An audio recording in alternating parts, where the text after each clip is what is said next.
Hello everyone. और आज मैं कुछ आपको अलग दिखाऊंगी। और रोज़ वही daily vlog vlog vlog normal चीज़ दिन रात सब दिखाते दिखाते कुछ अलग सा उब आ गई इस चीज़ से, तो थोड़ा कुछ डिफरेंट किया जाए। आज मैं आपको बताऊंगी कि कैसे मैंने अपनी नई दुकान या शॉप सेट करी किस तरह से। और अभी उसमें ज़्यादा अमाउंट ना लगाकर मैंने कम में ही इस तरह से डेकोरेट किया है जिससे लोगों को हर सामान भी मिल जाए, उनको कोई ऐसा भी ना लगे कि यहाँ पे इनके पास ये चीज़ है नहीं। और अभी स्टार्टिंग में इतना लगा देना मेरे ख्याल से सही नहीं होगा। तो आप थोड़ा बहुत आइडिया, वैसे तो सब आजकल होशियार हैं मेरे से भी ज़्यादा, लेकिन जिसको थोड़ा बहुत आइडिया लेना है ले सकता है। मेरा भी कुछ थोड़ा बहुत एक्सपीरियंस है इस चीज़ में। बाकी तो सबके अपने अपने आइडियाज़ होते हैं। तो मैं कुछ सजेशन आपको देना चाहूँगी, चार पांच, जो आप भी अपना, जो लोग नई शॉप खोलना चाहते हैं या खोल रहे हैं तो वो भी ले सकते हैं।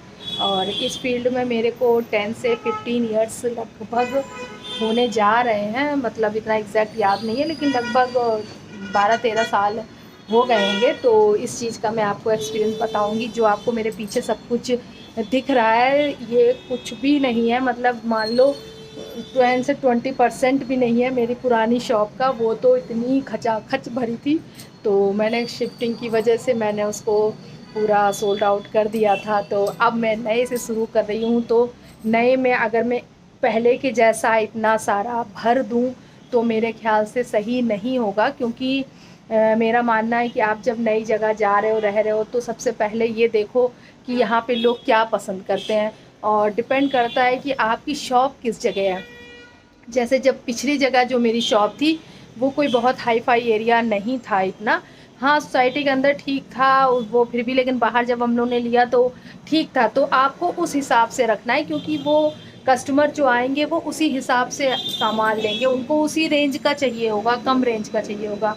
और सबसे पहला मेरा सजेशन ये है कि जो गलतियाँ मैंने की वो आप मत करो।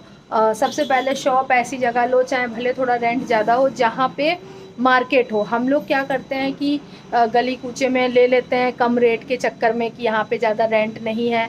और थोड़ी बहुत लेडीज़ बेचारी ये भी होती है कि उनके पास इतना अमाउंट नहीं भी होता है और वो घर से स्टार्ट करना, अगर वो घर से स्टार्ट कर रही हैं और उनका रेंट नहीं जा रहा है तो ठीक है, तो कोई दिक्कत नहीं है, क्योंकि उनका रेंट नहीं। अगर मैं रेंट पे कर रही हूँ तो मैं ऐसी जगह क्यों पे करूँ कि जहाँ मेरे को कुछ मिलना नहीं है।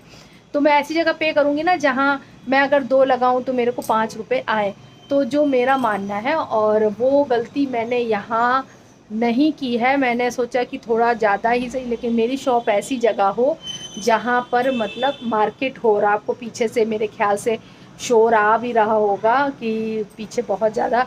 हाँ, थोड़ा सा ये है हल्का सा माइनस पॉइंट की अगर आपकी ग्राउंड फ्लोर पे शॉप होती है तो सोने पे सुहागा।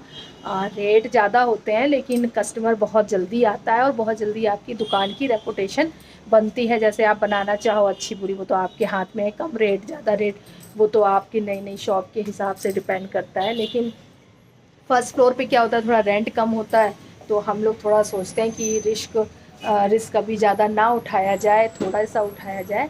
तो ज़्यादा रिस्क उठाना सही नहीं है। और जल्दी ये भी होता है कि फर्स्ट ग्राउंड फ्लोर पे शॉप किसी को जल्दी मिलती नहीं है। तो मिल जाए तो बहुत अच्छी बात है, और बहुत ज़्यादा दुगने तिगने रेट होते हैं।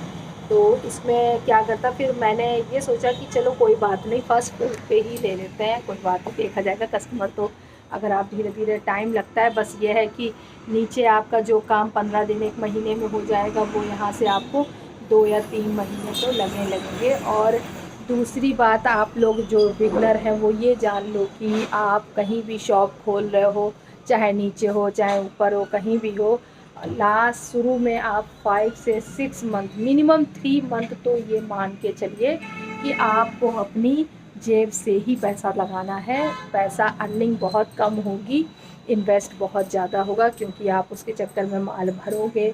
और लोग गलतियाँ एक ये भी करते हैं, जो मेरा मानना है कि एक किसी ने मेरे को भी सजेशन दिया था कि जो अगर आपको 10 और 20% जो आदमी एक सामान मांग रहा है, आप उसके चक्कर में पैसा ब्लॉक मत करो।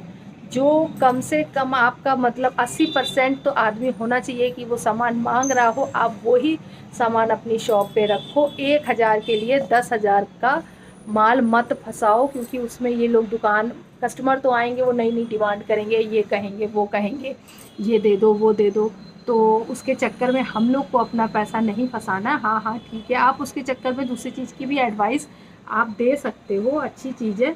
और सबसे ज़्यादा आपको स्टार्टिंग में अपने पूरे मार्केट में रेट हमेशा थोड़े से कम रखने हैं, जिससे लोग आपको जाने। क्वालिटी आपको बहुत अच्छी रखनी है। और ज़्यादा अगर आपके यहाँ ब्रांडेड सामान नहीं बिकता है तो आप मीडियम रखो, लोएस्ट रखो, लेकिन प्रेफर आप मीडियम को, क्योंकि लोग, मेरा मानना है कि लोगों का मानना ये है कि मेरे को सामान चाहिए बेस्ट, लेकिन पैसा ना देना पड़े। तो ये काम भी नहीं हो सकता। आप जैसा गुड़ डालोगे वैसा ही मीठा होगा। लेकिन कम रेंज का रखना पड़ता है, लोग दान में देने के लिए। उसमें मैं तो देखो ये बोलूँगी कि दान में भले सस्ता खुद पहन लो, लेकिन दान में अच्छा देना चाहिए, क्योंकि वो आप दान दे रहे हो। लेकिन उल्टा होता है, लोग दान में सस्ता देते हैं, अपने लिए अच्छा लेते हैं। लेकिन चलो ठीक है, वो तो बिजनेस है, दुकान अपना। आदमी अगर ज़्यादा मैं सजेशन दूंगी तो वो कहेंगे कि तुम अपना माल बेचने के लिए ऐसा बोल रही हो, लेकिन ऐसा कुछ नहीं है। दान हमेशा अच्छा देना चाहिए, अपने जो जिसकी जैसी अपनी हैसियत है, जैसा जिसका अपना बजट है, उसके हिसाब से ठीक देना चाहिए। और सामान में ये भी ध्यान रखो कि जो 80 से 90% आदमी मांगे, आप वो अपनी लाओ।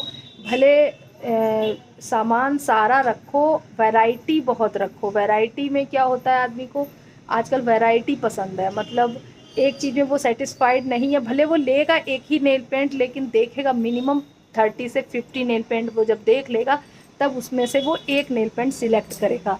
तो उसको वैरायटी चाहिए। आप कम कम उसमें, कम रेंज का, मीडियम रेंज का, और वो तो सब आपको देखना पड़ेगा कि आप कौन सा ब्रांड वहाँ पे क्या चलता है, तो उस हिसाब से आप रख सकते हो। जैसे मैं अपनी शॉप पे 10 से लेकर 100 तक की नेल पेंट रखती हूँ। इससे ऊपर अभी मैंने नहीं रखी है, क्योंकि यहाँ अभी ज़्यादा महंगी नेल पेंट रखने का मतलब है कि अभी कस्टमर बने नहीं है, फिर रखे रखे वो ख़राब होगी। जब धीरे धीरे धीरे धीरे बनेगा तब आप उससे ऊपर भी नेल पेंट ला सकते हो। और अगर आपको, मेरे ख्याल से, मेरा मानना, मैं तो पुरानी शॉप में भी करती थी कि भले आप कम रेंज का लो, लेकिन ब्रांडेड ही रखो, क्योंकि उसमें आपको ज़्यादा मेहनत कम पड़ेगी। उसमें आपको उतनी ही कम मेहनत पड़ेगी, जितना लोकल सामान होगा उतना ही आपको ज़्यादा समझाना पड़ेगा। और ब्रांड देख के आदमी उठा लेता है कि हाँ ये है, इतने का है, ज़्यादा हाई फाई मत रखिए, कम रेट का रखिए, तो वो जल्दी ले लेगा। तो जो मैंने अपने दुकान में जो क्राइटेरिया सामान का बांट रखा है, वो इसी तरह से बांट रखा है कि मैं थोड़ा सा लोकल सामान कम ही रखती हूँ। मैं कोशिश ये करती हूँ कि कम रेट का भी हो और ब्रांडेड भी हो, तो सही रहेगा। और कोशिश ये करो कि अगर आपका बहुत अच्छा चलता है तो कोई बात नहीं, अगर आप एक ही चीज़ में हैंडल नहीं कर पा रहे हो। और लेकिन अगर कोई बिगनर है आपके, तो आप उसमें सीज़नल फेस्टिवल सामान भी रख सकते हो। उससे क्या होगा, आपके कस्टमर बनेंगे, और क्योंकि वो सीजनल चीज़ें लेने आएंगे तो वो देखेंगे, उससे वो आगे कस्टमर आएगा। तो आप सीजनल चीज़ें ज़रूर रखिए, क्योंकि सीजनल से कस्टमर जल्दी बनते हैं। और क्योंकि वो, और जो जिसकी मतलब किसी किसी की बड़ी बड़ी शॉप है, वो उतना ही उनसे हैंडल नहीं होता है, तो उनकी एक अलग बात है। लेकिन सीजनल से आपका अच्छा भीड़ रहती है, रौनक रहती है, उसका भी दुकान पे बहुत फ़र्क पड़ता है। तो अब मैं आपको अगर मैं ज़्यादा बताऊंगी तो ये ब्लॉग बहुत लंबा हो जाएगा। तो मैं इसीलिए, मैं इसके बाद की जो जानकारियों की, मैंने अपनी शॉप कैसे सजाई और कितने पैसों में क्या किया और कितने कम में अमाउंट में कैसे कैसे अपनी शॉप डेकोरेट करी है, इसका मैं आपको बताऊंगी नेक्स्ट ब्लॉग में। तब तक के लिए आप फॉलो करिए, सब्सक्राइब करना ना भूलिए, और मेरा पेज इंस्टा पे भी है, उसको भी फॉलो करिए। और इसके साथ साथ कुछ और अगर रह गया हो या बताना भूल गई हो कुछ हो, तो आप मेरे को पूछ सकते हो। काफ़ी चीज़ें रहती हैं दिमाग में, याद नहीं रहती हैं। तो जहाँ तक अभी तो मैंने स्टार्ट किया है, इसका मैं आपको 2-3 उसमें दिखाऊंगी कैसे क्या किया मैंने, कितना अमाउंट लगा, कितना कैसे क्या, कितना पैसा मैंने किसमें खर्च किया, तो वो आइडियाज़ मैं आपको भी दूंगी। एक्सपीरियंस वालों को तो कोई दिक्कत नहीं है, बिगनर वालों के लिए मेरे आइडियाज़ बहुत काम आएंगे। और इसी के साथ मैं मिलती हूँ नेक्स्ट व्लॉग में, तब तक के लिए बाय बाय।